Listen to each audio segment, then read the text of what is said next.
¿Qué tal, amigos? Pues es un placer estar otra vez esta noche con ustedes platicando de temas interesantes. Ya saben lo que manejamos aquí, pero en esta ocasión es un honor para mí poder entrevistar a la doctora en psiquiatría forense, Lilia Romero, que nos acompaña aquí hoy y que ha hecho un enorme esfuerzo por estar aquí. Muchas gracias, gracias Lilia, de Gracias. verdad, por haber venido.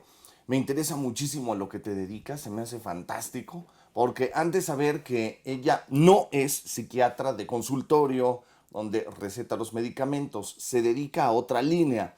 La línea que ella maneja es psiquiatría, pero en la línea de la investigación criminalística, la conducta del individuo criminal. ¿Voy bien? Si no, corrígeme. Así es, Martín. Mucho gusto Perfecto. en conocerte, también en Gracias. conocerlos a ustedes por esta primera vez. En efecto, la psiquiatría no solamente tiene la rama clínica, a veces pensaremos que los psiquiatras únicamente y solamente están en los consultorios o en un hospital.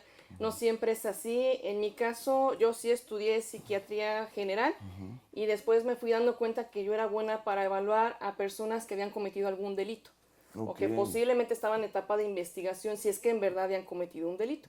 Y dije, bueno, me voy a meter a esa línea de investigación, me formé como psiquiatra forense, que eso ya es como tal, para fines de la gente que no conoce de esto, es como una especialidad más.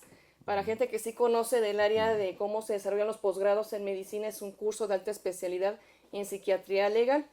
Y lo que hablamos como ámbito forense, a veces la gente piensa o pensamos que lo forense tiene que ver con Sí, muertos, es lo que se cree e incluso, normalmente. sí, o incluso me han preguntado que yo como psiquiatra forense, ¿cómo llego a entrevistar a los muertos?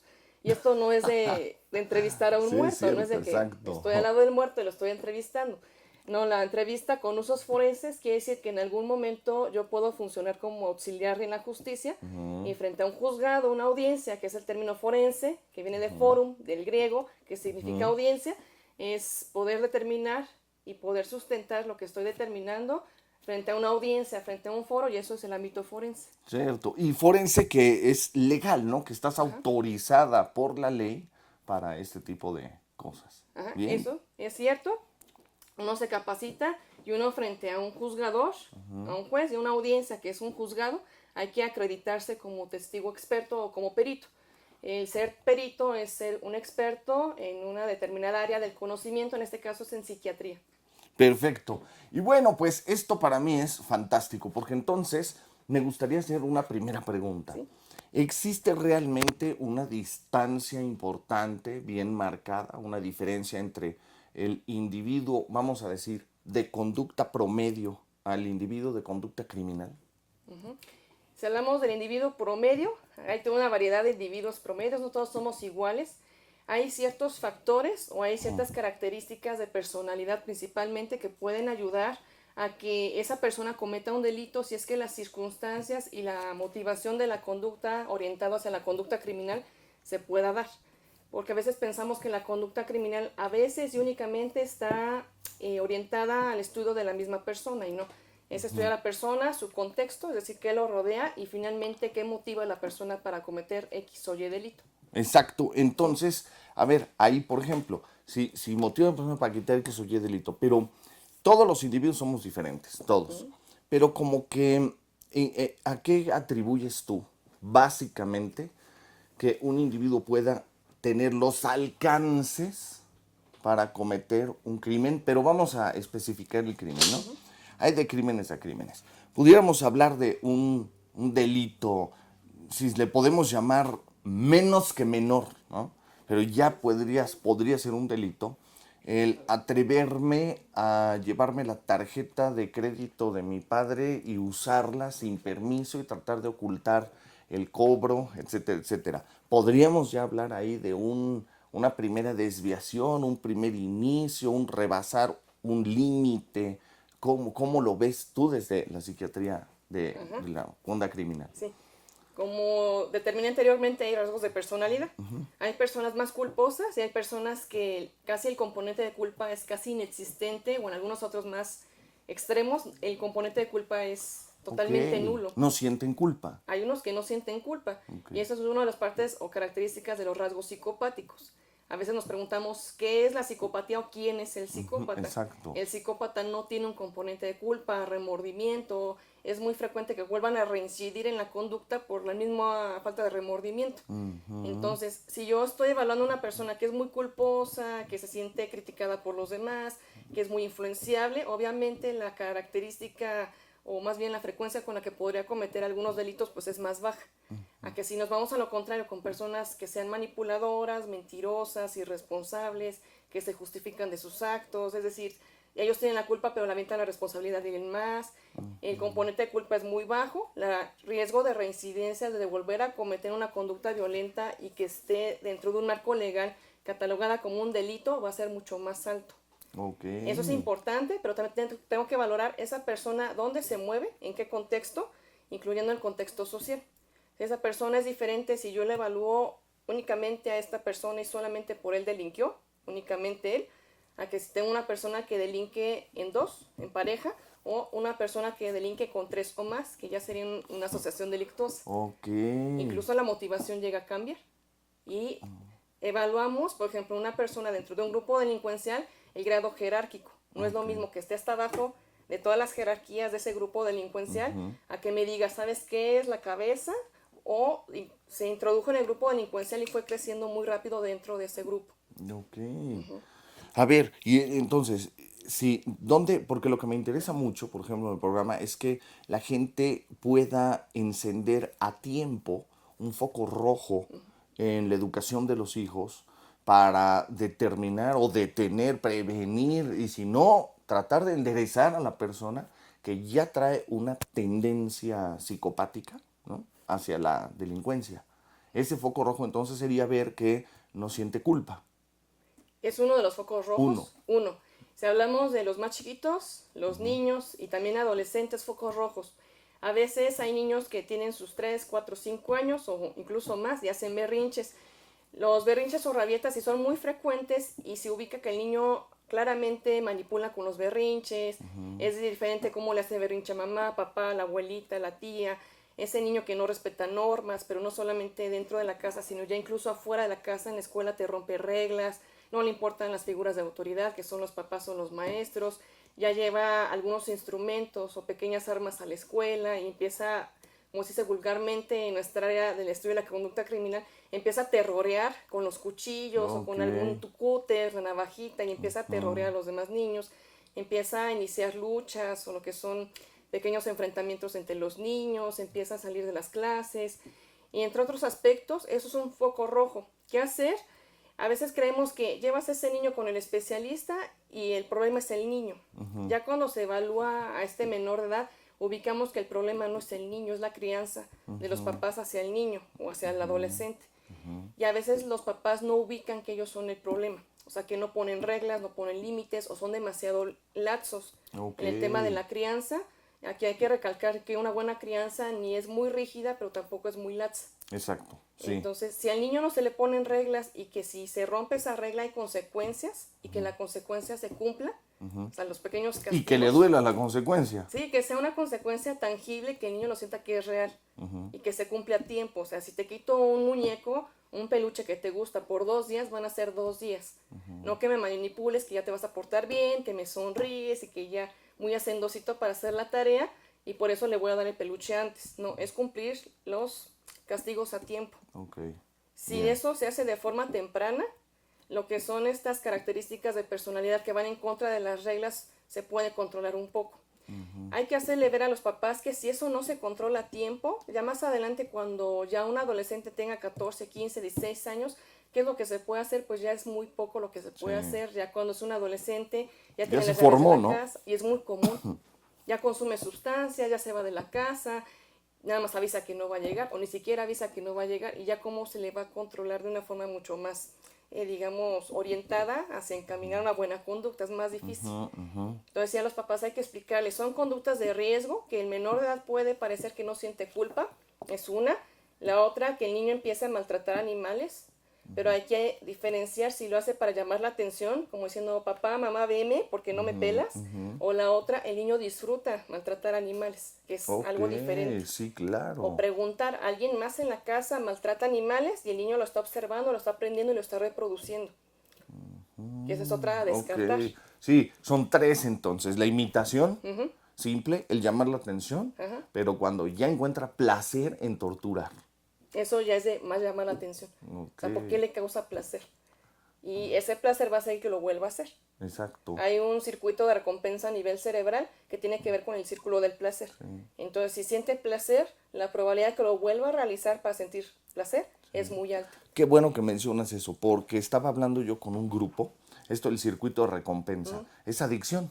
¿Sí? Bueno, entonces estaba yo hablando con unas personas y estaba yo explicándoles cómo el adicto en este circuito de recompensa pues genera mucha dopamina que pega en el núcleo accumbens o centro de recompensa y afecta a la razón, a las cortezas prefrontales para sentirse bien. Pero entonces con este grupo que estaba hablando que reciben a muchos criminales que salen de la cárcel por delitos menores y se encuentran en un rango entre 14 y 20 años de edad. Entonces los reciben ese grupo. Y me llamó mucho la atención, mucho. Creo que pudiéramos determinar entonces que la delincuencia, o cometer el delito, es una de las formas de adicción que existen, ¿verdad? Porque me llamó la atención cuando uno de ellos dijo, es que le hablé a mi padrino y le dije, es que necesito salir a robar, no me puedo detener, necesito salir a robar. Entonces esto me hizo ver que pues también el cocainómano necesita salir por el perico y el heroinómano por la inyección. Y entonces dije, entonces espérame, la delincuencia es puede ser, no todas las formas de delincuencia, ¿verdad? Pero hay una línea que también es adicción a robar. En determinados tipos de personalidades o de tipos de personalidad, sí, por ejemplo, el trastorno antisocial de la personalidad tienen esa necesidad de reexperimentar. Me gusta, a pesar de que me pongo en riesgo, me gusta y lo voy a volver a hacer. Y peor aún, si esa persona que por sí sola, por rasgos de personalidad, lo busca volver a hacer y si aparte consume sustancias para poderlo hacer, Para tomar valor. para tomar valor, para poderlo hacer, el grado de necesidad de volverlo a hacer es muy grande. Ok. La necesidad de reexperimentación por esta necesidad ya a nivel neurobiológico de dopamina, Sí. círculo de recompensa y volverlo a hacer.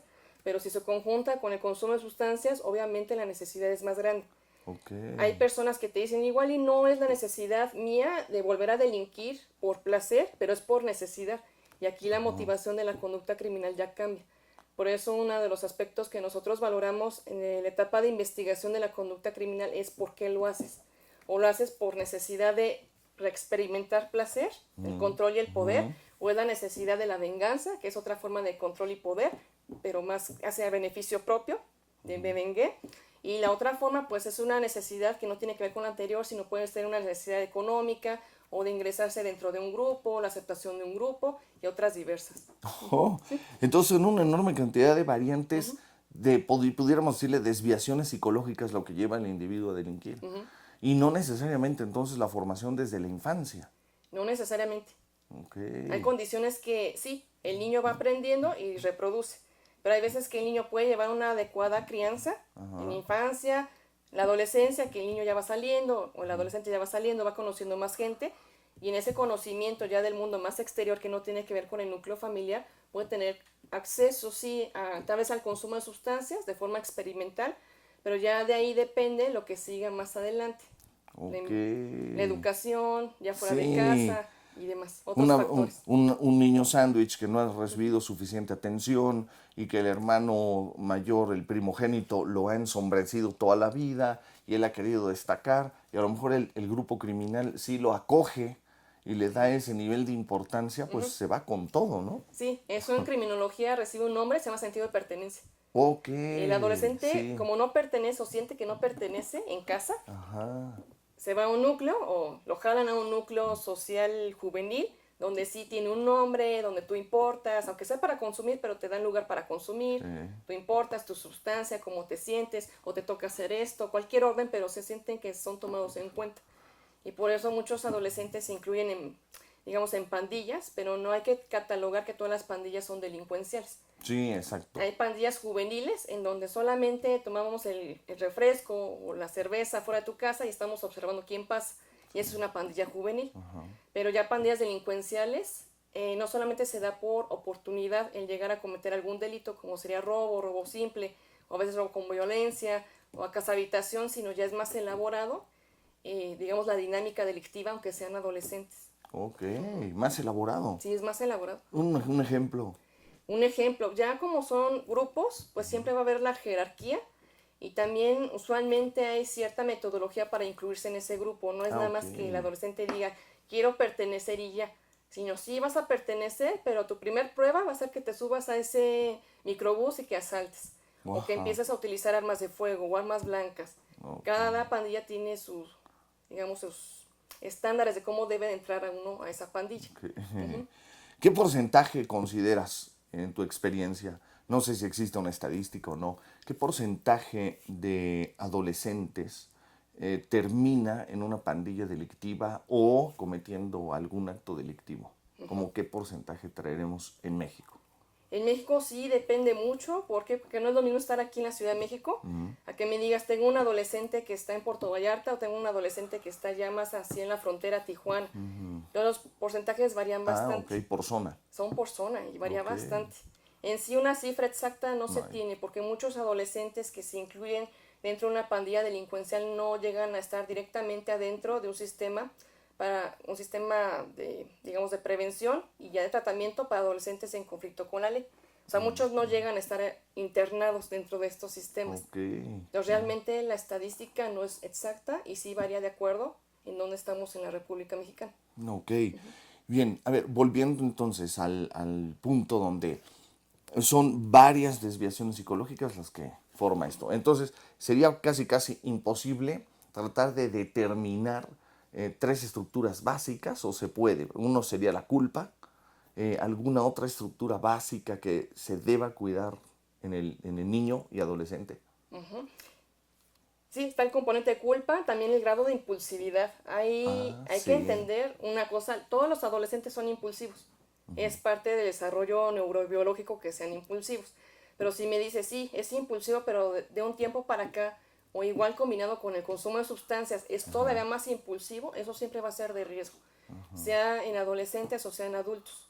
Un adulto que sea más impulsivo va a ser más factible que cometa un delito de forma impulsiva. Por ejemplo, lesiones o lesiones que lleguen al homicidio, Ok. a privar de la vida a alguien más.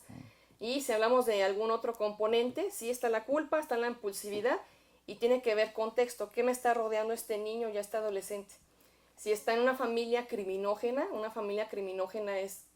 se dedica a delinquir o promueve el delito porque normaliza la violencia, que es un fenómeno que pasa en toda la Ciudad de México y no solamente aquí, sino a nivel nacional e internacional, que la violencia se ve como algo normal y esperable. Sí, se normaliza de una ¿Sí? manera tremenda.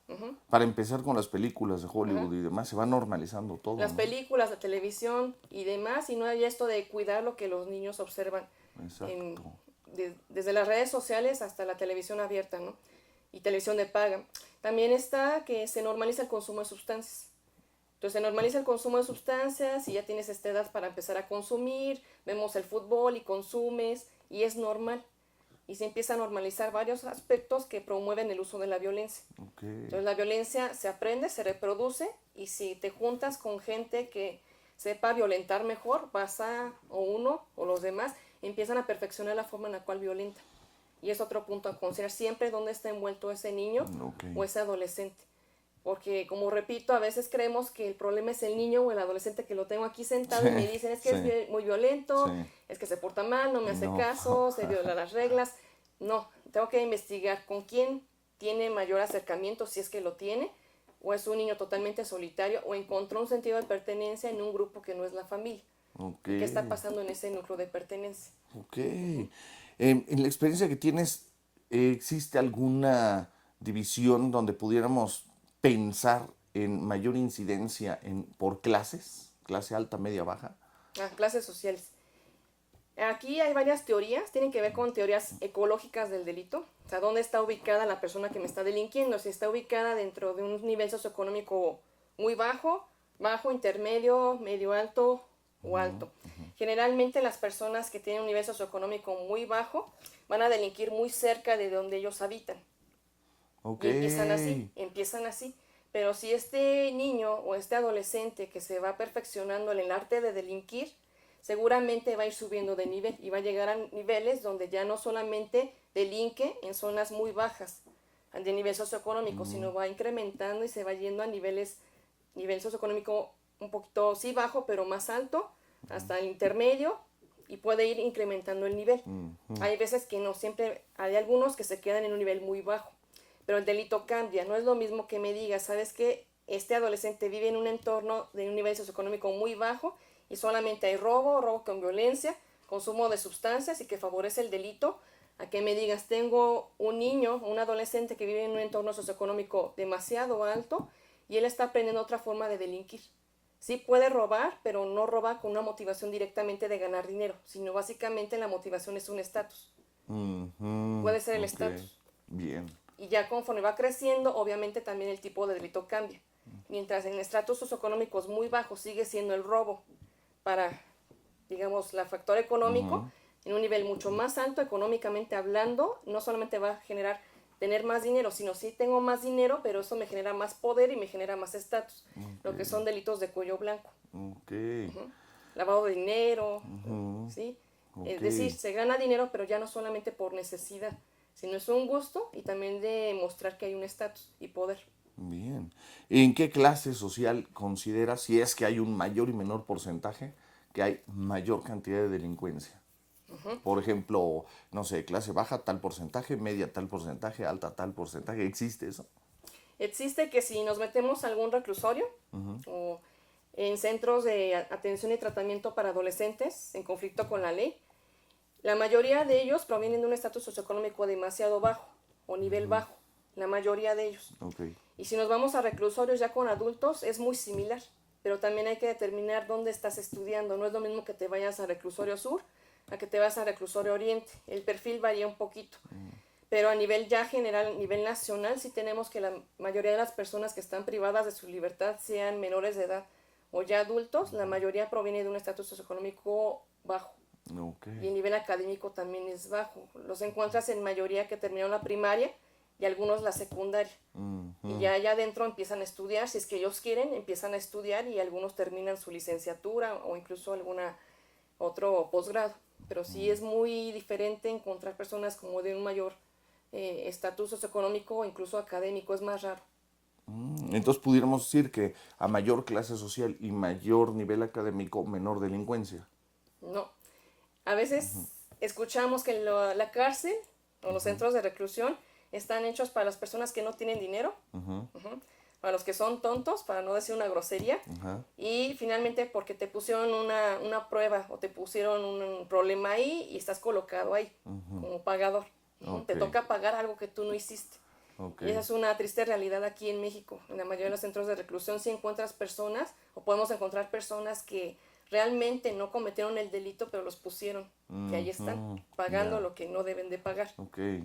Sí. A mí me llamaba una mujer desde la cárcel cuando tenía el programa de radio al aire y me hablaba desde la cárcel y me explicaba que, porque escuchaba el programa para apoyarse psicológicamente. Y entonces me decía que los dueños de una empresa la pusieron a ella a firmar el acta como socia y demás. Luego cometieron un fraude súper fuerte y a ella es a la que metieron a la cárcel y ella no tenía, bueno, ni siquiera sabía. Entonces, esas cosas son las que se dan, ¿no? Así más o menos. Sí, Bien. sí, llega a Y pasar. otras que debe haber muy fuertes también en clase baja, desde tal vez, o alta también, desde sembrar droga, ¿no? O algo así. ¿Existe eso? Sí, sí existe. También lo que sabemos que existe es la corrupción.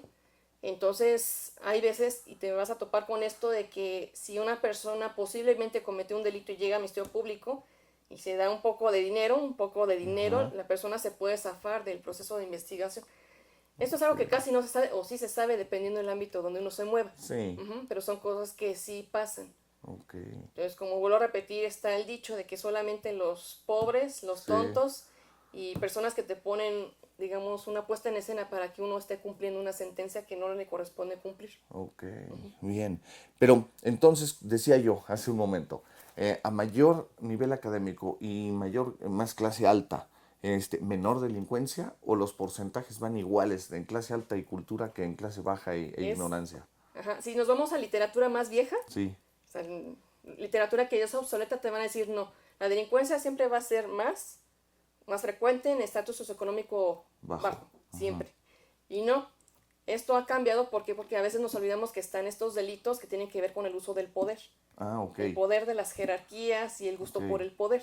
Y eso sí existe, pero para que te encuentres una persona que haya cometido un delito de fraude, lavado de dinero, directamente en reclusorios, Ah, ok. no te los encuentras. Ok. Te encuentras a los que están más abajo de toda la jerarquía de poder. Ok, ya.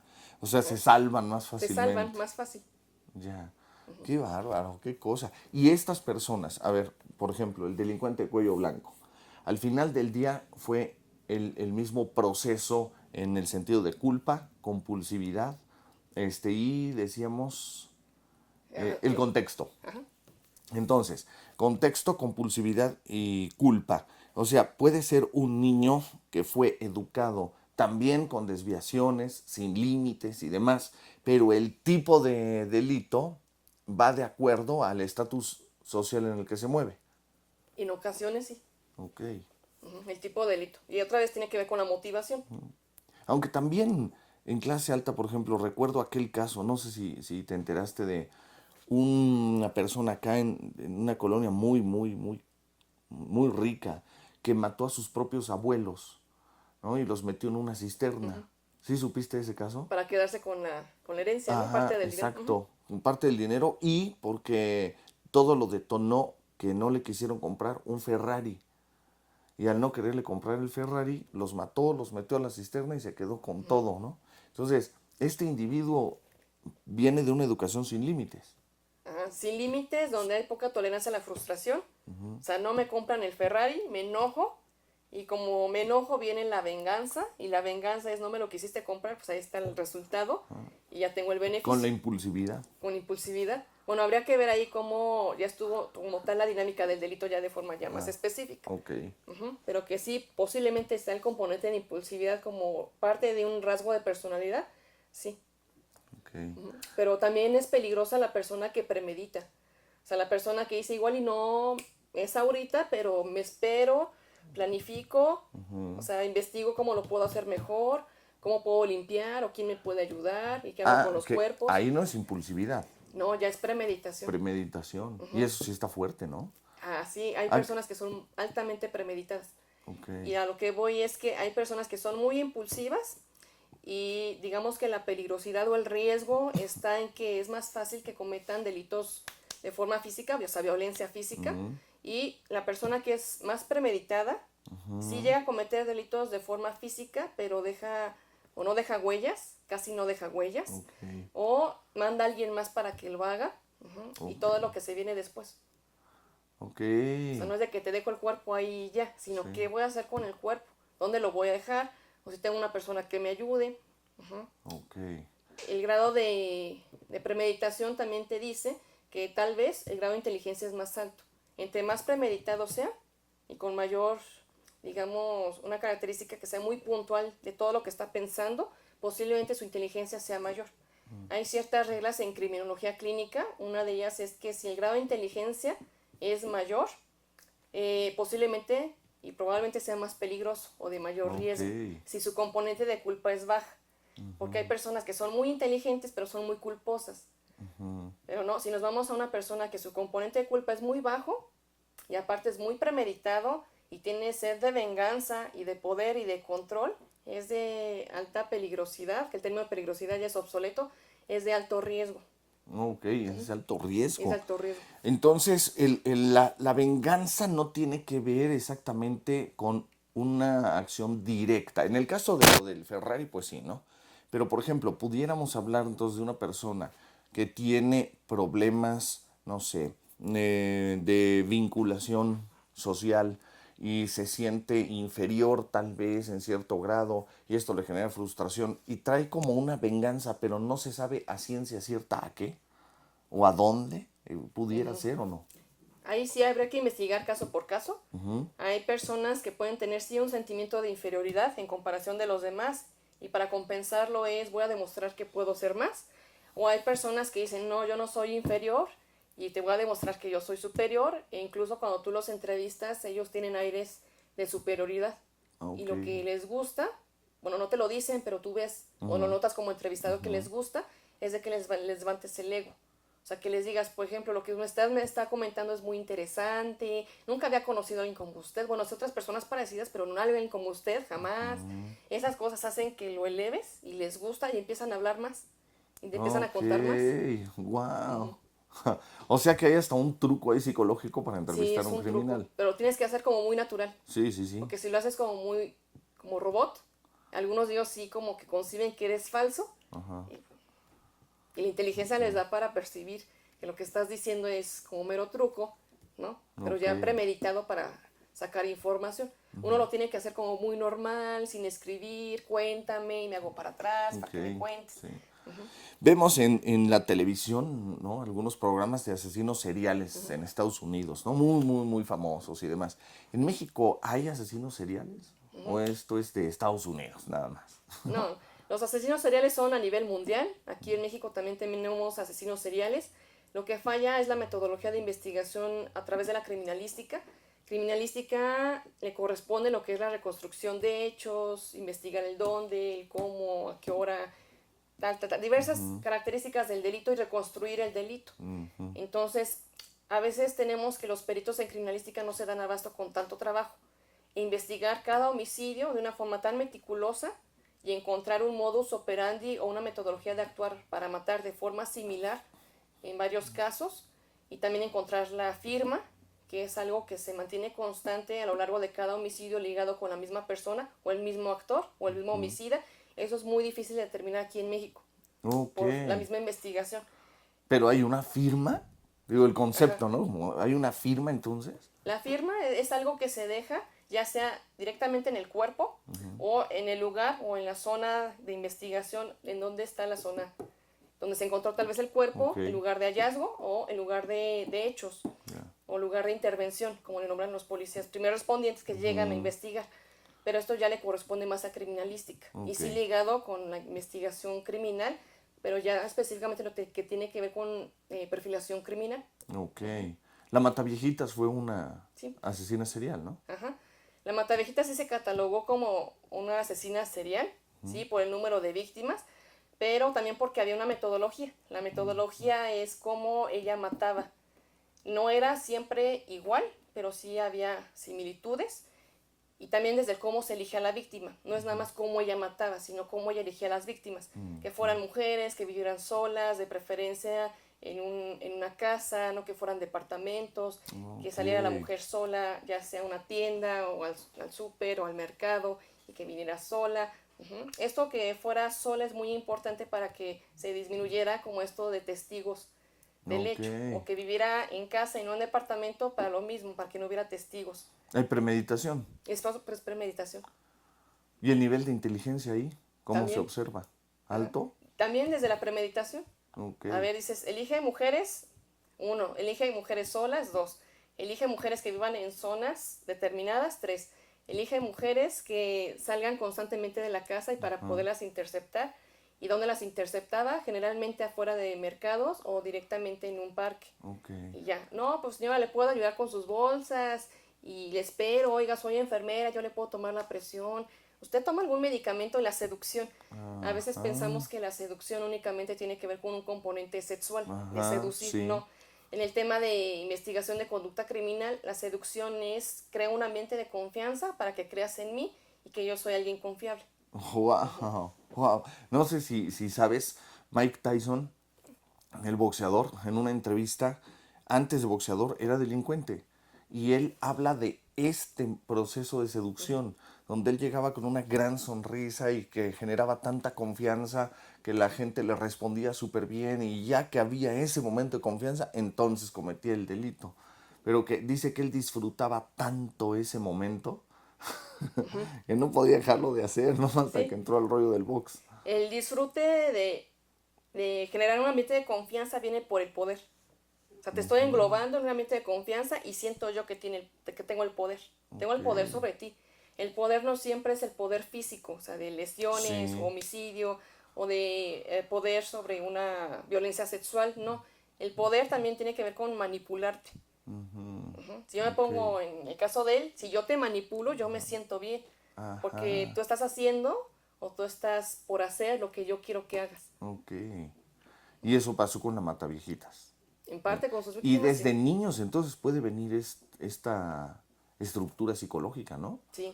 Lo que hablamos como psicopatía, los psicópatas, no se genera la psicopatía desde que somos adultos. O una persona que sea catalogada como psicópata no es desde que ya sea adulto. No hay niños ni adolescentes psicópatas, eso no, porque el desarrollo neurobiológico no está completo. Ok. Pero sí podemos encontrar rasgos psicopáticos. Si investigamos cómo ha sido o cómo fue la vida de diversos asesinos en serie, vamos a encontrar que sí hay antecedentes de violencia física, sexual, psicológica, hay negligencia, falta de cuidados, esto de que no hay una familia bien conformada y buscan por fuera incluirse en algún grupo o consumo de sustancias. Es decir, que es multifactorial. Sí, en psicopatía encontramos un componente biológico, pero para que se aflore la psicopatía de una forma mucho más extensa, mucho más intensa, tenemos que considerar otros factores que están fuera de la persona. O sea, tiene un componente biológico que pudiera ser una especie de herencia genética o todos los humanos lo tienen. Hay predisposición genética. Ok. Si Bien. yo ubico que papá, mamá, algún tío o algún abuelo también no sentía culpa, no había remordimiento, hacía lo que él quería y él decía que nunca tenía la culpa, le echaba la culpa a los demás, usaba a las personas como cosas y no como personas, una persona reincidente en la violencia, en todos los tipos de violencia, se puede sospechar que ahí viene un componente genético. Que hay formas de investigarlo a nivel científico, sí lo hay, pero también son estudios que cuesta dinero. El Instituto Nacional de Psiquiatría se hace investigación ya a nivel de neuroimagen, o sea, que meten al paciente o a la persona a estudios de neuroimagen, específicamente resonancia magnética, y poder medir ciertos volúmenes de ciertas estructuras a nivel cerebral, que se ha relacionado que la disminución de ese volumen tiene una correlación directa con la presentación de psicopatía. Wow. Algo así maneja la doctora Otrosky. Sí. Es lo que maneja, Sí. ¿no? Busca el gen del mal. El gen del mal. Sí hay un gen del mal, pero tener el gen del mal no quiere decir que en automático sea psicópata. Sí, No. no, claro. Tiene que ver otros factores. Sí. Pero si tengo el gen del mal y se conjugan otros factores, va a ser más fácil que la persona lo presente. Ok. Un buen ejemplo, creo yo, que pudiéramos mencionar es que nosotros, todos los seres humanos, venimos genéticamente capacitados, por ejemplo, para generar o para sentir miedo. Sin embargo, el miedo depende del sistema de educación que tenga, ¿no? De qué tanta orientación a la experiencia ha tenido el niño, y entonces puede ir, digamos, venciendo el umbral del miedo. Entonces depende de muchos factores, aunque lo traemos genéticamente. Sí. El miedo ¿Sería está así? codificado. El miedo está codificado biológicamente para presentarlo. Sí, Siempre. sí. Pero hay personas que por esta adaptación de, digamos, normalización de la violencia, revivir la violencia y hacer insensibilización frente a la violencia, Exacto. de forma natural, una porción del sistema límbico que se llama amígdala se va haciendo más pequeña y la persona se insensibiliza al miedo. Sigue sintiendo miedo, sí, pero es más difícil que sienta miedo. Pero ¿qué pasa con los psicópatas que tienen carga genética muy importante? De forma natural tienen una amígdala que es demasiado pequeña. Entonces tienen una dificultad de apreciar el miedo en ellos. Ellos no te saben decir que si es miedo, si tienen miedo. Vamos a ponerlo así, ellos no sienten miedo, pero sí pueden ubicar cuando alguien más tiene miedo. Ya sea a través del tono de tu voz. O sea, es un Sí. proceso como empático. Es con empatía secundaria. Empatía secundaria, exacto. Sí. Cuando detectan cómo está la otra Ellos persona. aprenden las emociones de los demás, pero ellos emocionalmente, de conexión emocional con el otro de forma directa, no lo tienen. Ellos aprenden las emociones. Okay. Y es de forma cognitiva, y esa forma cognitiva es la empatía secundaria o cognitiva. Ok.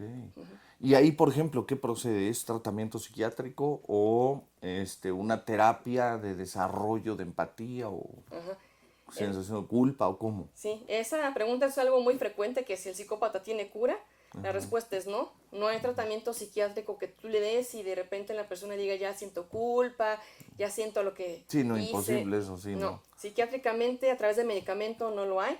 Psicoterapia, hay estudios en donde se le manda a esta paciente, o no paciente, este sujeto determinado como psicópata, sea hombre o mujer, a psicoterapia de corte cognitivo-conductual. y parcialmente mejora, pero es algo muy chistoso porque mejora durante el tiempo que está recibiendo la psicoterapia. Y el terapeuta debe de conocer que esta persona tiene psicopatía, porque es muy fácil que te den la vuelta en la entrevista y que te digan, sí, ya me siento mal por lo que hice, estoy aprendiendo a entender mis emociones y entender a los demás. Y el psicoterapeuta se le puede comprar la Sí, idea. cómo no. Ajá. Y cuando ellos dejan la psicoterapia, cuando se dice ya terminó 20 sesiones, una psicoterapia breve, y esta persona sigue con su vida normal, es reincidente otra vez en la conducta violenta. Sí. Violencia física, psicoemocional, sexual, económica o patrimonial, lo vuelve a hacer. Es como querer curar una esquizofrenia. Es algo crónico, Sí, no se va a no se curar. puede. Incluso algunos investigadores dicen, si lo metes a psicoterapia y el terapeuta le da herramientas para que hagas insight, que ubiques los demás, las emociones de los demás, a perfeccionamiento de la observación de las emociones de los demás y cómo él o ella puede favorecer el cambio de emociones y acciones en los demás, eso potencialmente le estás enseñando a manipular mejor. Ok.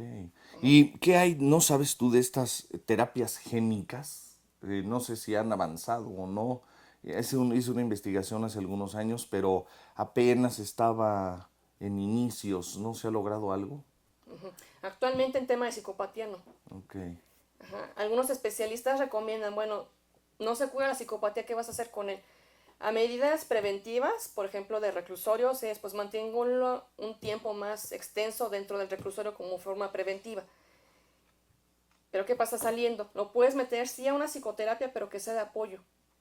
O sea, escúchalo, dale algunas herramientas para su aquí y ahora, pero no le des más herramientas para lo que pueda hacer después y en lo que tenga que ver con relaciones con las personas. Exacto. Porque aprenden a manipular mejor. Sí. Incluso cuando una persona catalogada o investigada como psicópata está dentro de un reclusorio, por la misma estancia dentro del reclusorio, les eleva el nivel de riesgo o de peligrosidad. Y no solamente en ellos, en cualquier persona que se ingrese a un centro penitenciario, por la misma estancia y por la misma calidad de vida que se lleva allá adentro, que tienes que sobrevivir y vivir un día, cada día, los 365 días al año. Sí. O sea, es el mismo día Sí. y nada más te rompe la rutina, la visita y alguna otra cosa.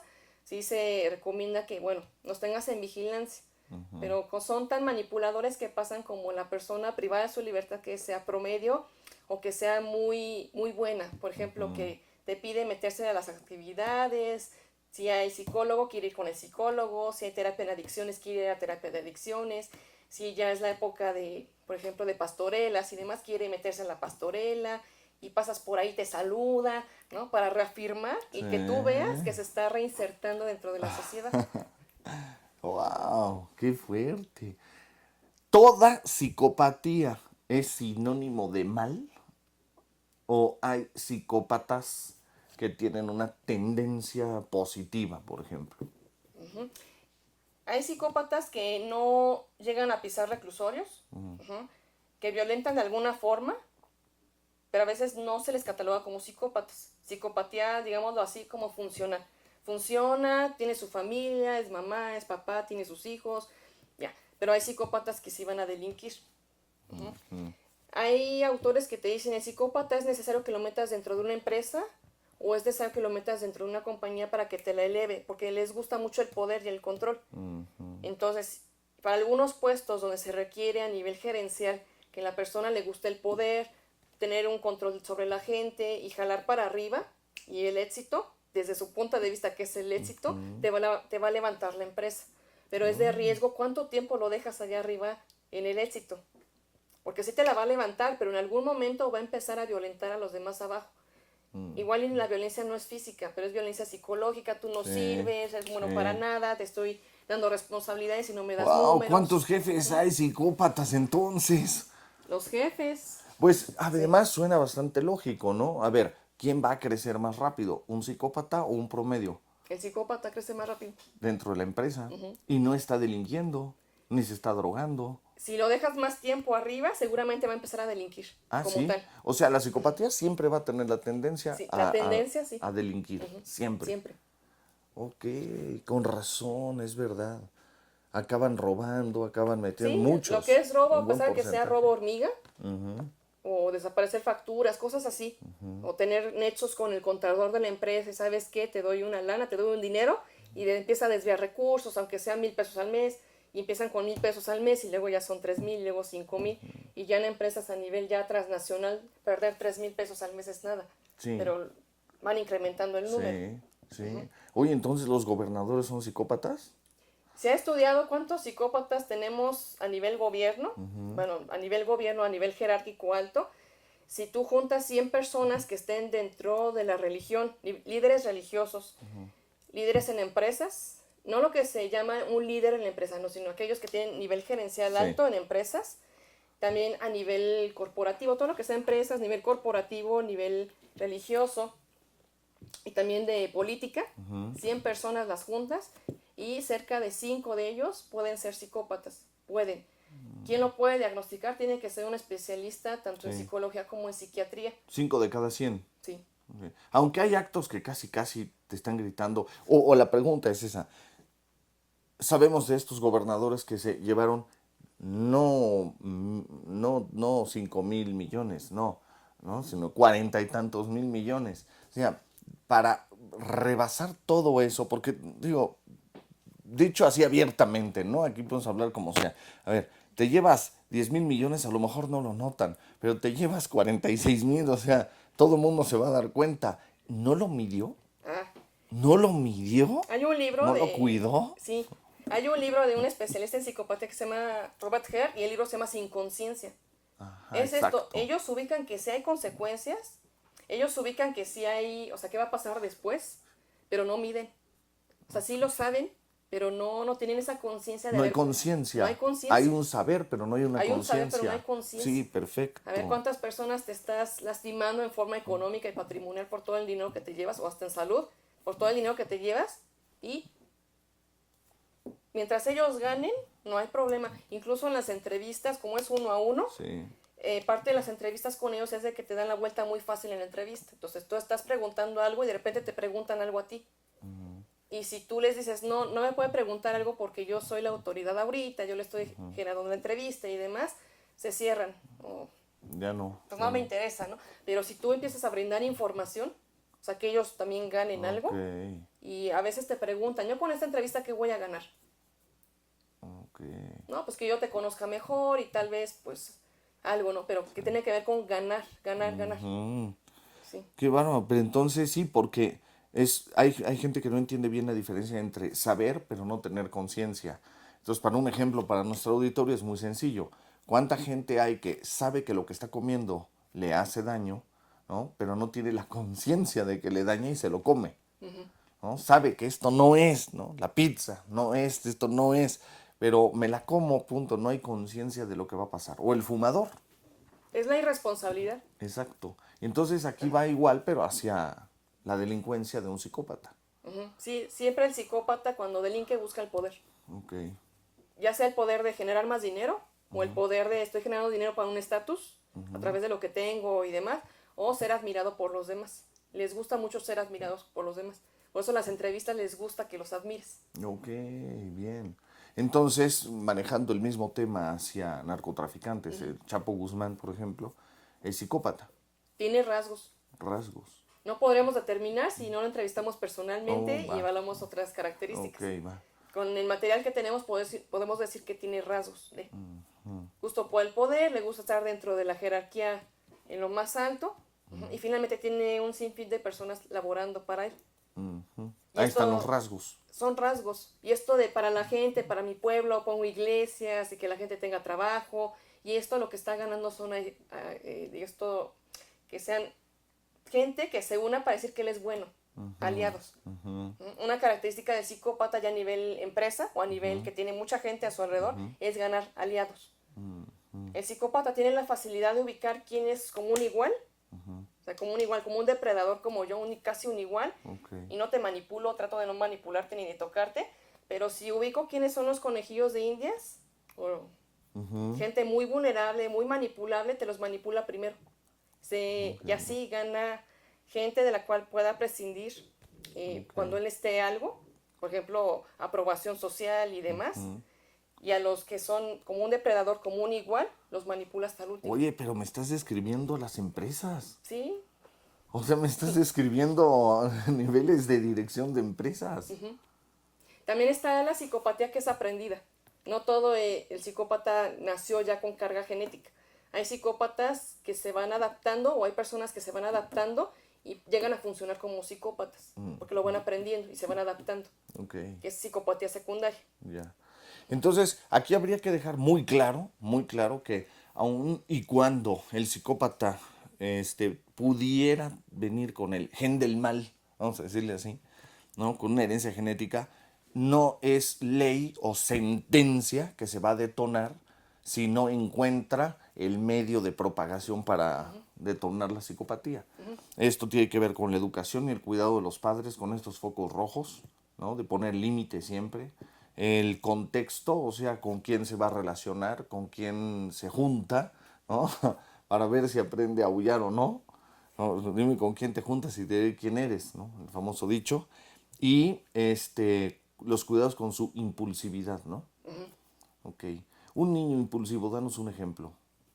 Niño impulsivo. Aquí hay que ver si el niño ha sido impulsivo siempre, porque si nos vamos ya más a cuestiones de especialidad, hay veces que el niño tuvo un traumatismo craneoencefálico, o sea, se golpeó la cabeza, y después del traumatismo craneoencefálico es más impulsivo, o el niño padece esquizofrenia, o alguna otra enfermedad que puede tener un componente de impulsividad por la misma enfermedad, autismo, trastorno del espectro autista, o puede tener epilepsia, y que por la misma epilepsia tal vez el niño sea más impulsivo. Eso habría que catalogar que no fuera por alguna otra enfermedad, que no fuera enfermedad mental, sino enfermedades médicas. Okay. Si la mamá dice es que siempre ha sido impulsivo y siempre contesta, o sea, se le está preguntando algo y él contesta de forma impulsiva, ni me deja terminar, hay que diferenciar que hay diagnósticos diferenciales en impulsividad. Uno de ellos es déficit de atención con o sin hiperactividad, que llegan a ser niños impulsivos. Entonces son muchas variables, muchas. Es multifactorial Es esto. multifactorial.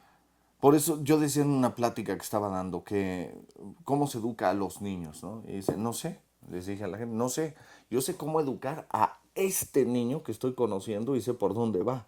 A todos los demás no sé porque tendré que conocerlos. Sí. Más o menos es así, ¿no? Ahí está la importancia de individualizar a cada niño. Exacto. Y para poderlo individualizar no es nada más tener el niño enfrente y entrevisto al niño enfrente, que ni siquiera a los niños se les entrevista uno a uno, sí, no, sino es imposible. Con técnica de juego. Sí. Primero en niños es conocer, bueno, con quién vive, con quién está la mayor parte del tiempo, si hay los cuidados adecuados, la crianza no solamente a través de los cuidados y límites, sino a través también del cariño. Si se premia al niño cuando hace algo bueno o no se premia, y el premio no siempre es con algún objeto, sino decir lo hiciste muy bien o me gustó que lo hicieras así, ¿no? O pegó tu 8 de calificación, lo pegamos en la pared, en el refri, para que veas que sí estamos orgullosos de ti. Tanto premiar como decir lo que hiciste no me gustó o no nos gustó, o que vea la consecuencia. Avisarle al niño o hacerle ver que hay consecuencias reales. Entonces, la educación va más con la palabra que con el ejemplo. En ocasiones es la palabra y en ocasiones es el ejemplo. Va ligado. Sí, para reafirmar, ¿no? Para reafirmar, así es. Pero orientar la experiencia. Un niño no importa qué experiencia tenga si se le orienta adecuadamente la misma, ¿no? ¿Es correcto? Podemos tener un niño que anteriormente esté en un núcleo familiar donde haya sido violentado, que le hayan gritado, tal vez le hayan golpeado, pero si cambia de ambiente, todavía se puede, digamos, reformar la conducta de este niño. Que todavía vea que hay formas de vivir que no sea a través de la violencia. El niño no te va a decir, sí, vivo violencia. No, te va a decir, nada más me pegan. Sí. O sí. Tú determinas, ¿no? En la entrevista. Sí.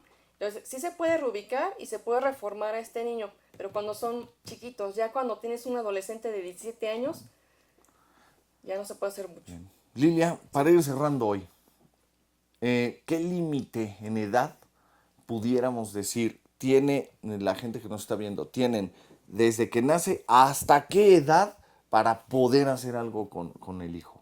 ¿Hasta qué edad ya lo perdimos, Houston? Ajá. Aquí no podemos determinar una edad tajantemente, pero sí podemos decir que entre más chiquito esté este niño, aquellos que tienen 3, 4, 5, 6, 7, 8 años, que es una edad donde todavía los puedes moldear, si se dan las circunstancias de contexto, familia, ambiente, el ambiente social y la misma crianza dentro de escuela y también dentro de la casa y también dentro de la escuela. Porque hay veces que en la escuela llaman la atención a los niños y va papá, mamá y le dicen, ¿sabe qué se está portando así? Y a veces los papás dicen, no, no es cierto, en la casa se porta Sí, muy bien. sí, Que es como poner la cortina para tapar todo, ¿no? No, en efecto, cuando el niño tiene problemas en la escuela es que en la casa ya está peor o ya lleva tiempo estando así. sí. Y hay que ver si no es que el niño en la escuela se porta mal para llamar la atención. También es Ok. otro punto. Ya cuando son ya niños que van casi presentándose en la preadolescencia, 10, 11, 12 años, que ya es adolescencia, todavía se puede hacer algo, todavía. Todavía. Pero ya cuando se es adolescente y el adolescente ya sale de casa y ya pasa más tiempo afuera y ya empieza a abrir su núcleo social, no solamente con compañeros de la escuela, sino igual actividades extras o que alguien más llega y conoce gente, porque ya es de conocer gente fuera de la escuela, el riesgo ya es aún mayor para poderlo ya encaminar de nuevo. O sea, ya va a ser menos probable.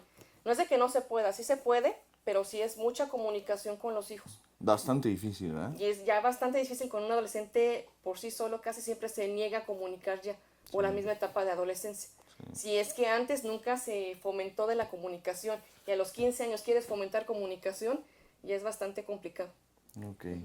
Bien, podríamos cerrar con 4 puntos importantes que pueden desviar al niño adolescente hacia delincuencia, adicciones y demás. 4 puntos.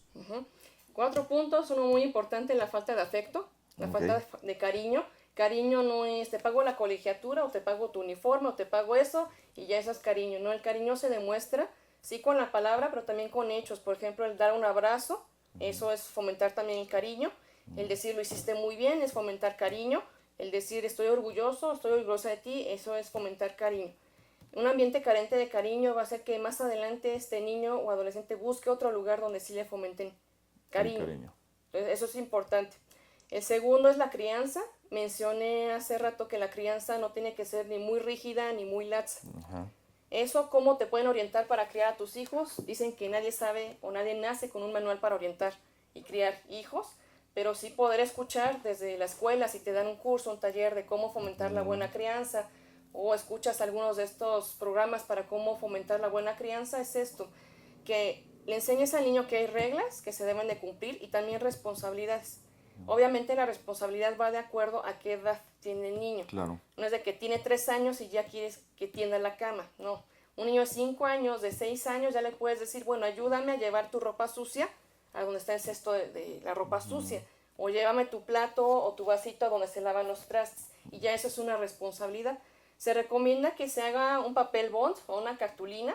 Si el niño ya sabe escribir, que tú le dictes las responsabilidades. Bueno, tender la cama, punto 1. Llevar los trastes sucios a donde se lavan los Está trastes bien. sucios. 2. 3. Sacar al perro a pasear. Y que el niño los vaya escribiendo y se peguen directamente en un lugar donde el niño pase mucho tiempo, ya sea directamente en su cuarto o puede ser la cocina, si es que el niño hace la tarea en la cocina, que a veces es así, o si es en el comedor y el niño hace la tarea en el comedor o en algún estudio, también se pega la hoja de responsabilidades dentro de la casa para que el niño sepa que es visible. El tercer punto es saber qué es la violencia. Un punto importante es que cuando preguntamos a la gente si sabe qué es violencia, nos dice que nada más son golpes. Sí. No. Violencia no solamente es física, se puede tener el control sobre alguien más de forma así física, pero también psicoemocional, sexual, económico y patrimonial. En casa, ¿qué sucede? Que a veces mamá o papá violentan de una forma psicoemocional a los niños. No sirves para nada, mira otra vez un 0, tu hermana sí puede y tú no puedes, eres iba a decir una grosería, eres una persona que no estudia, y así, no, hay que tratar de no comparar a los niños, porque finalmente comparar es un tipo de violencia, Sí. como diciendo tú eres menos, el hacer menos a alguien más, eso es violencia psicoemocional, el decirle tú no puedes, también eso en parte es violencia psicoemocional. El aplaudir mucho y engrandecer a un hermano y a él no atacarlo, solo tampoco decirle nada, ¿no? Eso también afecta bastante a los niños. Eso es importante, la violencia, pero también tiene que ver con componente físico. Si de repente hay golpes o el niño presencia golpes entre papá y mamá, eso también contamina a este niño y empieza a normalizar la violencia, y es frecuente que niños que empiecen a normalizar la violencia en la casa se lo lleven a la escuela, y ya sean niños que fomentan el bullying o al contrario, son bulleados y después ellos empiezan a bullear. Y el cuarto componente tiene que ver con darle a este niño o a este adolescente un sentido de pertenencia. Tú vives en esta casa tratamos de respetarnos, En esta casa cada quien tiene voz y voto. Tomar en cuenta al niño, sí está muy chiquito, pero si se compró una mascota, mira cómo está el perrito, que lo tomes en cuenta. Si el niño se siente que lo tomas en cuenta, va a ser menos posible que ese niño se desvirtúe más adelante para otro lado. Porque pertenece. Porque pertenece, y abrir muchos canales de comunicación. Si el niño el adolescente empieza a consumir sustancias que no es de, ay, es malo. A ver, está probando.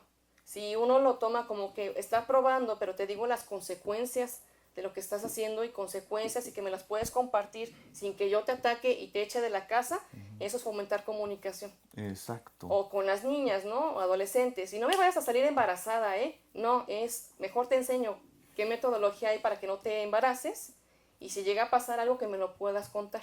Sí. Es abrir canales de comunicación. Entonces, como les menciono, todo es multifactorial, hablando de las diversas conductas que lleva a cabo la conducta y las consecuencias, pero también el sentido de qué debe de pasar en una crianza adecuada para fomentar que los niños y adolescentes pues no se conviertan o no sean parte de la delincuencia aquí en México. Exacto. Liliana, muchísimas gracias. Muchísimas gracias por habernos acompañado hoy. Ella es la psiquiatra en una línea de investigación criminalística, Liliana Romero. Muchísimas gracias por haber estado con nosotros. Sí, gracias. Muchas Martín. gracias, Liliana. Y gracias a ustedes Gracias. también. Hasta luego.